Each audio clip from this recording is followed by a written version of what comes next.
Good morning.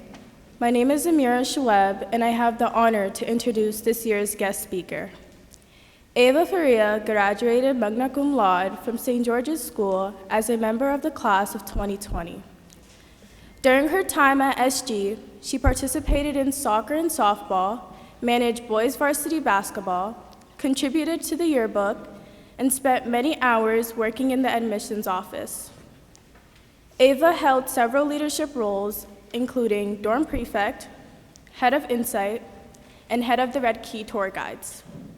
She traveled to California for a student diversity leadership conference, to Iceland through an exchange program, to Costa Rica to study antibiotic discovery in ants, and around the Bahamas aboard Geronimo.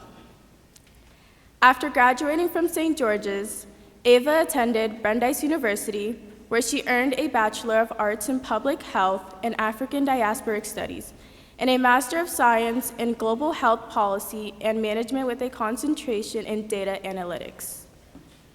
During her senior year, she studied abroad in the Netherlands and Morocco, focusing on global perspectives on gender and sexuality. Since completing her master's degree in May, Ava has worked as an independent consultant with an organization focused on global peace building and a nonprofit in northern Haiti. During this time, she also spent 2 months in Ghana, West Africa, deepening her understanding of social determinants of health within a different cultural context. Since returning to the US, Ava began a full-time role as an associate consultant at Bash Advisory, where she works on the social justice portfolio supporting nonprofits and philanthropies across the country. Ava has remained deeply connected to St. George's through participation in the Black Alumni Council and by mentoring prospective students who have been historically marginalized from access to independent school education. She is honored to return to campus to deliver the MLK Day Chapel address and to reflect on Dr. King's legacy through a lens of justice, equality, and collective responsibility. Now, please help me welcome Ava Faria.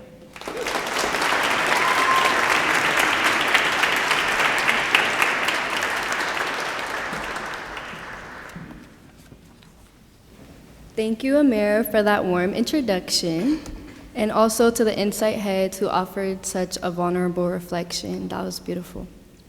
So my name is Ava, and I graduated from St. George's in the class of 2020. I want to start by thanking Dr. Bullock, Mr. Daring, Ms. Mogollon, and Mr. Wartz for inviting me back to the Hilltop today. It truly means more than I can put into words.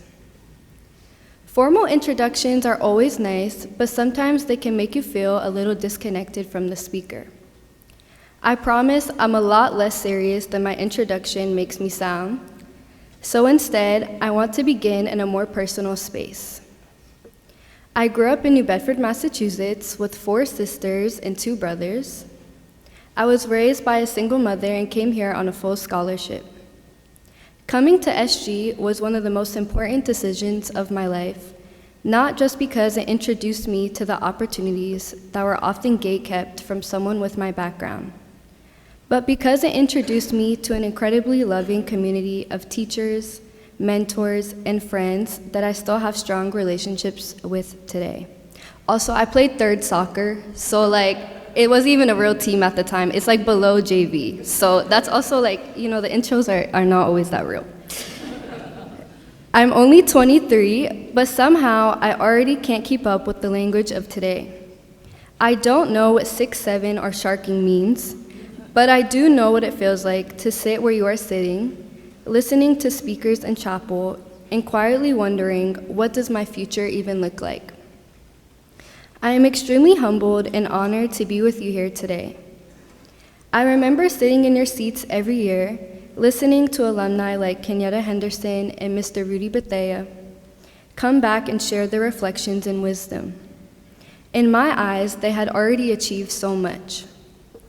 So when I was asked to speak today, I'll be honest, I felt a little sense of imposter syndrome. I kept thinking, what could I possibly have to say to a room full of teenagers, especially on a day like today? And then I realized that what connects us is that I was once in your seat, trying to make sense of the world and my place in it. As we come together to honor Dr. Martin Luther King Jr., to honor his life, his legacy, and his vision, I do not want to pretend that we are living in a moment that feels hopeful all of the time, because for many of us, it does not.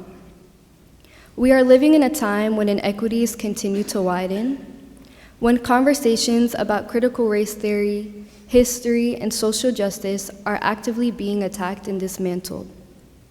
When it can feel like no matter how much effort we put in, the country takes 10 steps backwards every time a policy is passed or rolled back. And when you are young, especially when you are paying attention, it can feel overwhelming. You start to wonder, what difference does my voice even make? But one of the most important things Dr. King and the Civil Rights Movement taught us is this: progress has never come from waiting for systems to do the right thing on their own. A core pillar of the movement was collective action, people choosing to act together when institutions failed them. Dr. King understood that laws follow culture, and not the other way around. Change did not start in Congress. It started in churches, living rooms, student groups, and communities who refused to accept injustice as normal. That idea of collective responsibility became very real for me while I was in Ghana. While there, I visited Cape Coast Castle and Elmina Castle, former slave forts along Ghana's coast where millions of Africans were imprisoned before being forced onto ships during the transatlantic slave trade. These are places that hold some of the most painful histories in our world. Walking through those dungeons was emotional, not only as a student of history, but as someone who carries a mixed identity, a white mother, a black father, and a lineage shaped by both privilege and pain. Standing in those dark stone rooms, I felt the weight of how complicated both world history and personal identity can be. As we listened to stories of how enslaved Africans were beaten, starved, and sold, we were reminded that directly above the women's dungeon, the very first Anglican church in Ghana was built. As human beings suffered below, the church sang hymns. As people were dehumanized, the pastor, who was a Ghanaian, preached lessons on Christian virtue. It is an unsettling contradiction. Faith and violence, salvation and suffering, all existing in the same building. But that contradiction is not just something from the past. We are sitting in a chapel today, a place that is beautiful, peaceful, and sacred, while also knowing that institutions like this one were built in a world structured by slavery and its economic legacy. Many of the resources that fund elite education come from systems shaped by racial and economic inequity, systems that continue to decide who has access to comfort, safety, and opportunity. That awareness matters. It can be easy to feel distant from injustice when you hold a certain level of privilege. And every person in this room holds privilege in some way, simply by being a student or an educator here. Privilege is not one size fits all, and it exists on a spectrum. But when you are protected from certain harms, it can be easier to overlook issues that are not happening directly to you. Being on the hilltop can sometimes place us in a bubble, unless we are intentional about stepping outside of it, listening to different lived experiences, and learning about realities beyond our own. The beautiful thing about stepping outside of your bubble is that you learn new ways to survive, to cope, and to hold on to hope, even in moments that feel hopeless. While I was in Ghana, I also learned these histories directly from local people. One of the largest slave castles sits in Accra, the capital city, far from the coast where ships departed. People shared with me the painful process of coming to understand their own history, including the reality that in some cases, local leaders led colonists inland to capture and sell their own people. It is a history that is painful, complicated, and deeply human. It reminds us that oppression is never simple, and that systems of harm are often upheld by layers of power, fear, and survival. And yet, despite this history, when I was in Ghana, what I felt most strongly was community, responsibility for one another, a deep sense of collective care. Neighbors looked out for neighbors. People showed up for each other in small, everyday ways. It is a feeling I do not often experience in the United States, where capitalism and extreme individualism have led us to forget about our neighbors and our communities, prioritizing profit over people. No country is without its challenges. Ghana is no exception. But what I witnessed there reminded me that across the world, progress has always depended on people choosing to care for each other beyond what systems require. There is a symbol from the Akan people of Ghana called Sankofa. It means, go back and get it. The symbol teaches us that in order to move forward, we must return to our past, learn from it, and carry those lessons with us. At its core, Sankofa reminds us that it is not wrong to return to the past, to retrieve what has been forgotten, lost, or ignored, especially the wisdom necessary for progress. Dr. King understood this deeply. Remembering history is not always about guilt. It is about responsibility. It is about asking ourselves, now that we know better, how will we act differently? This brings me to the story of Renee Nicole Good. Renee was a mother, a daughter, a wife, a community member, and she was shot and killed by an ICE officer in Minneapolis. Her death was a tragedy, and while this story reached national headlines, she is not the first person whose life has been taken at the hands of ICE. Many Black and brown people, such as Keith Porter, who was killed in Los Angeles, have been the target of state-sanctioned violence. Their stories are not separate from history. They reflect a long tradition of militarized punishment and excessive violence by law enforcement that has disproportionately harmed communities of color. Tactics rooted in systems of surveillance, violence, and control that trace back through eras like Jim Crow, when police beat and arrested peaceful protesters, and racist mobs lynched Black people in public view. But these deaths remind us how necessary collective care and action are. Imagine if Renee had 5 cars blocking ICE officers. Could you imagine Agent Jonathan Ross shooting her and 5 more people? We are entering a time when action is no longer optional, but necessary to protect the most vulnerable people in our country. That action does not always look extreme.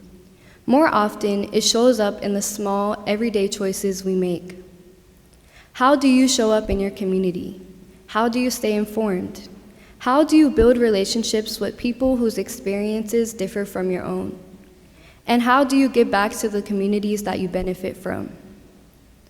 As you move through your years at SG, this is the time to face your biases and broaden your perspectives, and a space where people can assume best intentions, where your friends surround you and support you.